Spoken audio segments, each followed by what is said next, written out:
The following files have been classified top secret by order of the administrator. Warning: any non-authorized personnel accessing this file will be immediately terminated through Berryman-Langford mimetic kill agent. Scrolling down without proper mimetic inoculation will result in immediate cardiac arrest followed by death.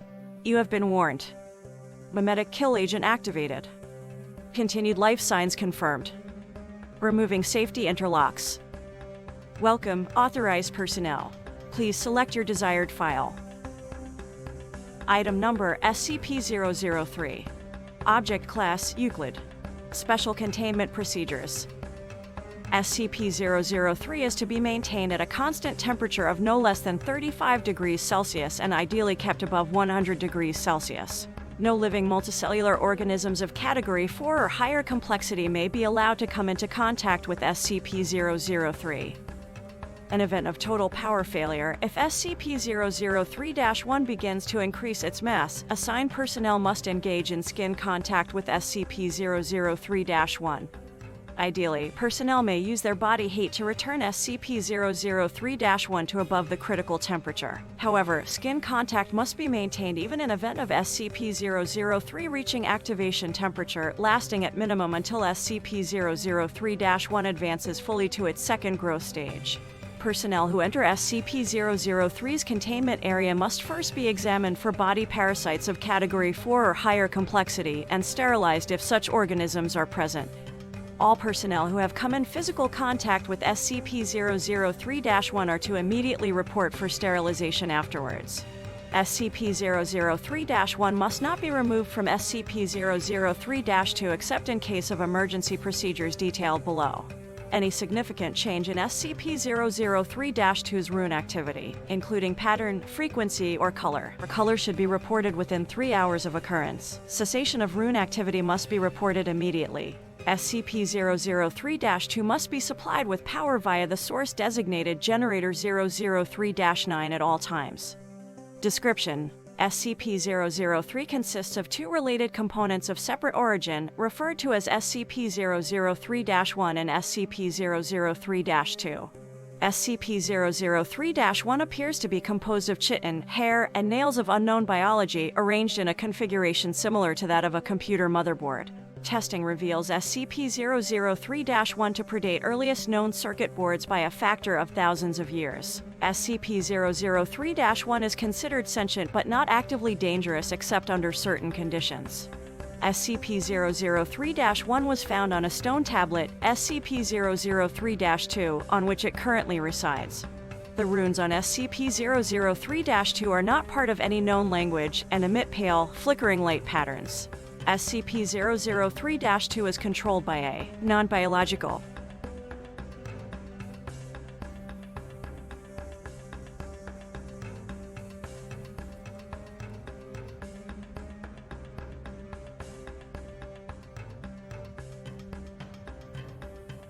SCP-003-2 contains an internal power source of an anomalous nature, which appears to have been losing power since several centuries before discovery. It is considered probable that SCP-003-2 was created for the purpose of containing SCP-003-1. Partially interpreted data recovered from SCP-003-2 may refer to a past and/or potential future LK-class restructuring event caused by SCP-003-1. SCP-003 was located by Remote Viewing Team SRV-04 Beta. It appears possible that SRV-04 Beta was deliberately contacted by SCP-003-2. Other organizations have also been alerted to SCP-003's existence, possibly by similar means. Despite this activity, SCP-003-2 does not appear to be sentient, based on its lack of reaction to M03-Gloria analysis and procedures. When SCP-003 drops below the temperature of 35 degrees Celsius, both components react.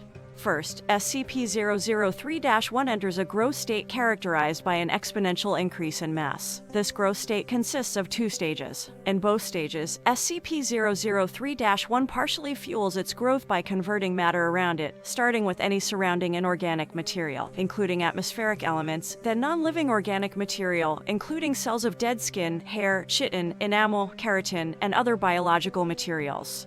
The first stage is always the same. SCP-003-1 will first increase its mass, then take a form similar in shape to an ophiuride brittle star of 15 meters in diameter, including what appears to be a central processor of 3 meters in diameter. It will form sensory organs that appear to scan its surrounding environment and will partially convert the area around it to an unidentified anomalous substance. SCP-003-2 seems immune from conversion.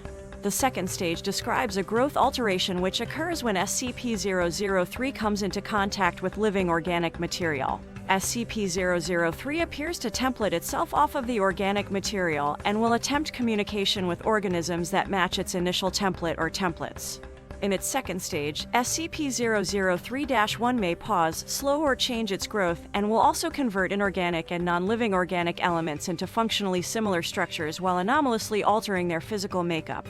While growth is consistent in the first stage, in the second stage SCP-003-1's growth rate is diminished by 20 to 90% so long as SCP-003-1 remains in contact with living, organic material. The percentage is determined by the complexity of the organisms in contact with SCP-003-1. SCP-003-1 appears to devote a large amount of processing power to analysis of living organic material.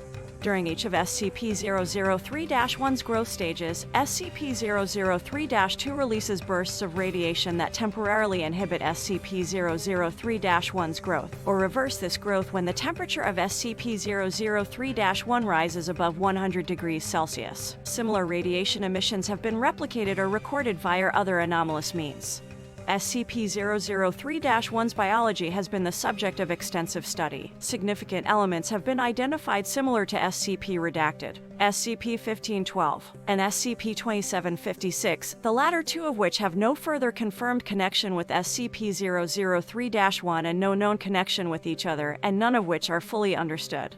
Technically, even less understood than SCP-003, thanks to the extensive cross-disciplinary research on the SCP-003 objects. To date, no convincing analysis has been put forward which satisfactorily explains SCP-003-1's connection to these SCP objects or others, nor its connection to modern technology beyond appearance, and potential mimicry via unknown mechanism. Addendum 003-01. Acting on information gathered from linguistic analysis of SCP-003-2's runes and comparative data analysis, Research Team M03 Gloria has managed to establish a link between SCP-003 and data expunged for analysis of functions. SCP-003-1 must now be considered sentient and is to be kept a minimum of 1 kilometer from data expunged and the resulting byproduct at all times. Addendum 003-02. SCP-003-2's power loss has been exacerbated by the procedures performed by M03 Gloria. On orders of 05-10, M03 Gloria will continue procedures. Addendum 003-03. During M03 Gloria procedures, SCP-003-1 doubled its mass and began rapid structural growth. Temperature was immediately returned to 100 degrees Celsius. Growth and mass increase of SCP-003-1 continued for 9 minutes and 6 seconds, at which time a sustained radiation spike was produced by SCP-003-2. In response, SCP-003-1 returned to its normal state in 3 minutes and 39 seconds. New growth dissolved into a dusty residue which was collected for analysis. Both SCP-003-1 and SCP-003-2 ceased all detectable activity. SCP-003-2 did not resume activity until connected to external power source. SCP-003-2's runes glowed uniformly gray and did not resume normal activity for 3 hours. SCP-003-2 no longer appears to be able to maintain containment area at a temperature above 35 degrees Celsius without external power supplied by generators 003-3 through 9. Addendum 003-04. The procedure detailed in Addendum 003-03 was repeated, and SCP-003-1 again entered a growth state. After 10 minutes and 13 seconds, SCP-003-2 once again produced a sustained radiation spike. SCP-003-1's growth stopped for 36 seconds, then resumed at its previous pace. On quadrupling its mass, SCP-003-1 formed a coherent outer shell and body. After appearing to scan its environment and partially converting its environment, SCP-003-1 then breached containment, entering the observation gallery where 9 members of M03 Gloria were present.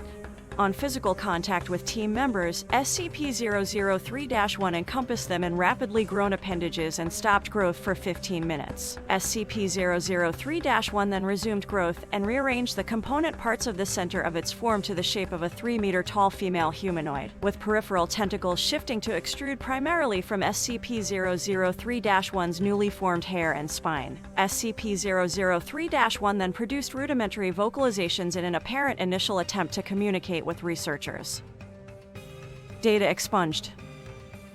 An unknown individual approached the compromised containment area in company of a full squad of agents. The individual claimed to be acting on orders of O5-10 and attempted communication with SCP-003-1.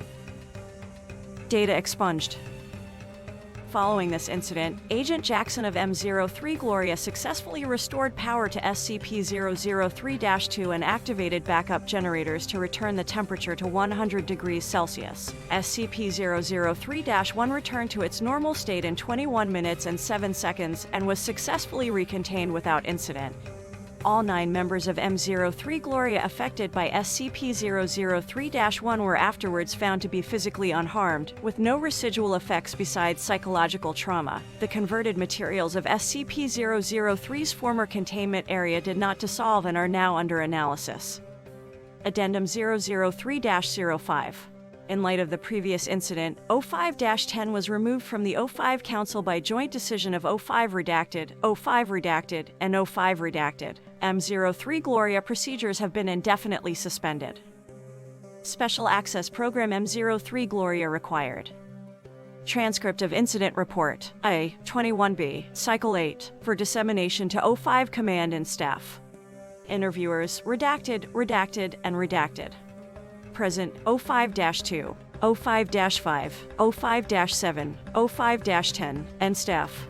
Interviewed, Dr. Tilda David Moose, M03 Gloria Lead. Excerpt 35A. She tried to talk to us. We all heard her voice in our heads, in a sort of half-language we couldn't fully understand. Some of the others passed out immediately. I lasted a little longer, but it wasn't because of mental fortitude. It's just that she was trying to tell us different things. She showed Jones a replay of all the memories of everything Jones ever felt anything about, all over the course of a few minutes. She ripped 3 of the researchers apart and put them back together unharmed. She doesn't understand human emotion or pain, or very much about how we experience the world. Yes, I would say the containment procedures are necessary. Listen, she wants to remake the world into a paradise filtered through her own alien understanding of paradise, but still a paradise designed for us, for humanity. She would be happy to make a paradise for any sufficiently complex organism she comes across first. Anything with a complex enough mind to accept her, say a dog or a housefly. If she breaches again, we have to be there first. What would it be like? I don't know. She showed us images, not quite images. I can see them in my head, but they're not pictures. The closest thing I can think of is what you see when you close your eyes suddenly and tightly, but brighter and more complex. The images had metallic sounds associated with them, and sensory details that we don't have the words or concepts to describe. The whole effect felt like words of some kind. I believe she wanted to see what we could understand, so she could understand us. She didn't have time to finish analyzing us. I don't know what would have happened if she had. SCP reads and content relating to the SCP Foundation, including the SCP Foundation logo, is licensed under Creative Commons Share-alike 3.0 and all concepts originate from scpwiki.com and its authors. This video, being derived from this content, is hereby also released under Creative Commons Share-alike 3.0. This reading is based off of SCP-003 by Zion, rewritten by the Deadly Moose. A link to the story can be found in the show notes. The music used in this production was provided by Gravity Sounds. The art used for this production was created by Camila Sanchez Castro. A link to her website can be found in the show notes. Support for SCP Reads and our production is greatly appreciated. Like, follow, and subscribe to stay up to date with our most recent releases. If you would like to directly support this production, a link to our Patreon is in the show notes.